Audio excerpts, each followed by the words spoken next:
قفشة سجل قضية جديدة قدام بيراميدز، بس اوعى تفتكر ان الموضوع مجرد حظ. قفشة لعيب عنده رؤية بتخليه يصنع الفرق، وانا جاي اشرح لك قصة الهدف. مبدئيا بعد نزول ديانج الاهلي بقى بيلعب باتنين لعيبة مركز 6 ولعيبة 10 اللي هو قفشة، وكان واخد حرية كبيرة في الحركة. بيراميدز تقريبا كان بنفس الشكل، ولكن كان فيه تحفظ دفاعي كبير.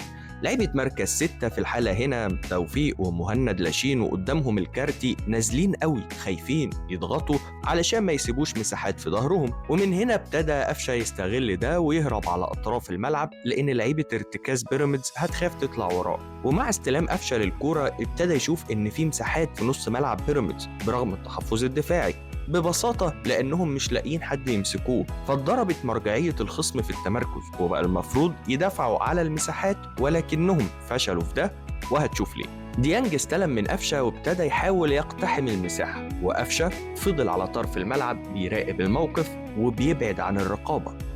قفشة استلم الكورة ورجعها لمنعم، وبسرعة شاف أكرم وقدامه مساحة كبيرة، لأن نص ملعب بيراميدز خايف يطلع. راح مشاور لمنعم يلعب لأكرم علشان يروح أكرم في المساحة، ولكن كان منعم خلاص لعب الكورة لديانج. فهنا قرر خلاص أنا اللي هروح، وبالفعل لف وراح على المساحة. ويا ويلك من قفشة وهو جاي بوشه عليه. شوف هنا لعيبة الأهلي وبيراميدز كله عينه على الكورة، ما عدا لعيب واحد بس عينه على المساحة اللي هيعمل منها الفرق: محمد مجدي قفشة.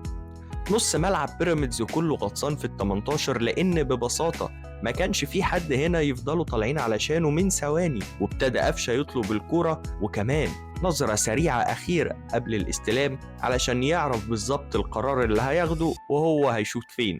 وطبعا نص ملعب بيراميدز كان غطسان جوه ال18 وبعيد، والباقي انتوا عارفينه كويس. قفشة طبعا لعيب كبير وموهوب، ومفيش حاجة بتحصل معاه وليدة الصدفة أو اللحظة. وأحب أخيرا أشكرك لو وصلت لحد هنا، وما تنساش اللايك والسبسكرايب والشير.